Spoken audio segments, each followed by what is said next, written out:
In the opening scene, we see a young man who wakes up in the middle of a gloomy room. He is completely oblivious of what is going on, where he is, and how he ended up here. He quickly gets up and examines the walls, hoping to find a way out. But there is none. The room only consists of a toilet and a shower. The man frantically begins pounding on the walls, asking to be let out, but his voice goes unheard. Well, the shower means he's got it better than 90% of people in this world. Shortly after, he notices a turned-on computer showing the word share. He then begins to enter different commands in an attempt to open the door, but the computer deems them invalid. It asks him to share again, and this time, Guy confirms. Following this, the computer starts to record him. Thinking that someone is watching him, he starts asking several questions, but receives no answers. The man then goes to use the toilet, but he realizes that there is no water, and the sink is not working either. As a result, he writes the water command, to which the computer responds that it equals to 5. Unable to understand, he lies down on the floor to wait. During this, a fart inadvertently escapes him, which earns him some points. These points enable him to buy some water, finally quenching his thirst. After washing his face, he realizes that this is a broadcast and that real people are watching him. Stupid people. The kind of people who love farts. The man then starts to fart while moving ridiculously around the room, but it doesn't get him enough points to buy food. Thus, he tries a few random commands and manages to turn off the lights before going back to sleep. A short while later, the computer beeps, reminding him to share again. The man responds by going on a rant about the ongoing situation before heading for a shower. This earns him some points, so he quickly begins to act silly again. Upon collecting the points, he orders some food, but much to his dismay, he is provided with a bowl of dog food, a shaggy delicacy. The man decides to complain and tries to send it back, but his efforts are futile. Left with no other option, he begins to eat the food and even acts like a dog for the audience. His entertaining acts earn him some more points, but it's still not enough to buy him proper clothes. His first attempt provides him with a female undergarment, but despite this, he uses it to model for the screen. After a few hours, the man breaks down in tears and goes to sleep in despair. The following day, he pulls himself together and starts doing his best to entertain viewers. He performs some gymnastic moves, silly dances, and spontaneous thoughts. Soon, he manages to gather enough points to buy a t-shirt, a mattress, and a toilet mirror. Over time, the points keep on piling up, enabling him to buy more stuff such as clothes, shaving tools, decent food, as well as some alcohol. But one day, he drinks excessively and proceeds to smash the monitor with an empty bottle, causing his room to lose all power. After this, the man tries pulling the monitor off the wall and also examines the food hatch but finds no way out. In a fit of rage, he punches the monitor but ends up hurting his own hand. He soon has a nervous breakdown and begs to be released. Upon losing all of his energy, he apologizes to the computer for his irrational behavior, pleading for one more chance. The degree of despair reaches its limit, and the man lies down on the floor, awaiting his fate. Sometime later, the computer turns on, and an old man appears on the screen to greet him. Turns out, the old man is also living in the same kind of room, but he has way more stuff in comparison to our protagonist. He explains that sometimes there are glitches in the system, but once a person reaches a certain level, they gain access to the common network. This means our guy can now communicate with other prisoners like himself. The guy initially believes that the old man is working for the unknown kidnappers, but the latter tells him that they all woke up there just like he did, without knowing how or why. But they're all pretty sure it's got something to do with that Dobrik dickhead playing a prank. As the two go on conversing, we learn that the old man never shuts up. He jumps from one topic to another without much thought. It is his never-ending rants that gets him lots of points. However, our guy gets annoyed by this. One night, he wakes up to the older man's cough and approaches the computer to ask about his well-being. During this, he also tries some random commands and comes across the other prisoners, each of them having different channel numbers. Our guy's channel number is 14, whereas the older man's is 73. Turns out that there are all kinds of content, such as cooking lessons, makeup tutorials, and so on. Particularly, our guy has his gaze fixated on a beautiful woman teaching yoga.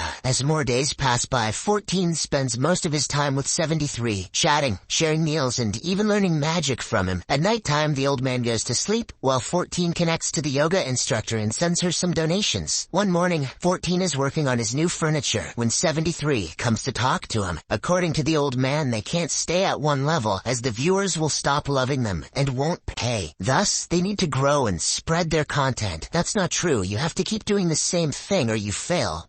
Don't they know this? Heeding to his advice, 14 tries new genres. He tests stand-up comedy, workouts, cooking, singing, and magic. All of this brings a new audience, resulting in him earning more points. He opts to use these points to buy 73 some medicine, as he's constantly coughing. While making a purchase, 14 makes an error and ends up watching the room of 11, a woman who is currently showering. She is clearly enraged by such an unacceptable intrusion and yells at him, accusing him of being a kidnapper. However, 14 quickly clarifies the ongoing situation, asserting himself to be a prisoner just like her. So it's okay that he's watching her shower, you see? Just then, 73 also joins, and 11 asks the two of them if they ever tried to escape. In response, 14 shares his earlier behavior, which caused him to be punished. The woman thinks that they should still analyze every bit of information they have and find a vulnerability in the system. However, 73 tells her that she's just being condescending and yells at her before leaving the conversation. Perplexed, 11 wonders why they were chosen, since it's strange that a company would provide housing and food to random strangers. 14 replies that he wasn't anyone important, but here he got the opportunity to live a better life because now he matters to someone. This is starting to hit deep. Later on, 14 starts a little show with puppets made of socks. This amuses the viewers, and he gets rewarded with many points. The audience is pleased to finally see him going full Mel Gibson. One fine morning, he gifts 11 a shower curtain, but it angers her because she doesn't want to be pitied. In the following days, 14 entertains the audience by teaching them some drawing lessons, but since he himself is horrible at drawing, the lessons are humorous. He eventually earns a lot of points, which he uses to buy himself more furniture. However, the woman can't bear her condition any longer, so she suggests that they start a revolution. This ensues a heated argument between the three of them, as 14 and 73 are convinced that it is here that they got the opportunity to live better than before. That night, the old man begins coughing more severely than usual, and even chokes on it. In addition, he suddenly has a seizure, and his body gets paralyzed, with his face pressed against the monitor. Sensing the urgency of the situation, 14 appeals to all subscribers for help, while 11 tries to find a useful command on the computer. Amidst this intense moment, 11 accidentally enters a wrong command, and as a consequence, flames start coming out of the walls. The duo watch helplessly as 73 and his entire room get engulfed by fire before the screen goes blank. This tragedy leaves them devastated, so they remain silent for some days, mourning their loss. One morning, 14 talks to 11 and tells her not to blame herself, as she was just doing her best to help the old man. All you did was comment that his channel was fire, he says. You couldn't have meant that to happen. In an attempt to cheer her up, he performs another puppet show. After a while, the woman confesses that she wants to get drunk and asks him to accompany her. They then order some alcohol and start drinking, while reminiscing their last memories of freedom. In an inebriated state, they begin dancing, even if there is no music. Eventually, their moments take a romantic turn, and they use their hands to gratify themselves while looking at each other. And you can bet that the points come pouring in. The following day, as the two converse, 14 agrees with 11's old plan. All the fellow prisoners need to come together and find a vulnerability in the system, since the old man's death proves the glitches do exist. Following this, he goes live and tells the audience about what happened. He points out the oddities in the system, where unknown functions sometimes appear, and if they can use these functions to hack, the bunker might open. Not long after, the yoga instructor 28 contacts 14 and expresses that she liked his speech. After a brief conversation, 28 goes to sleep, while 14 and 11 begin to check the other channels. They are happy that several fellow prisoners are supporting them to find the glitches. In the next scene, 28 initiates her yoga session. During this, she talks to 14, saying that he gained popularity because he makes people smile, which is incredibly valuable. Not as valuable as my bum when I do tree pose, but valuable nonetheless. As their conversation unfolds, she invites him to join her in yoga, which the latter agrees to. But just moments later, 11 intervenes and asks them to get to work instead of chatting. For the next few days, 11 continues to check the other channels in order to gather information about the glitches. Eventually, she discovers several cool things, such as controlling the ventilation system and even Moving the walls, these discoveries make her realize that the rooms are located at different distances. Thus, she decides to create a map of the place and bring it down. She shares her idea with 14, but the latter isn't excited like before. It appears that 28 made him think that happiness is very important in whatever they do. He then tells her that some people are happy here, so they shouldn't shatter their joy. However,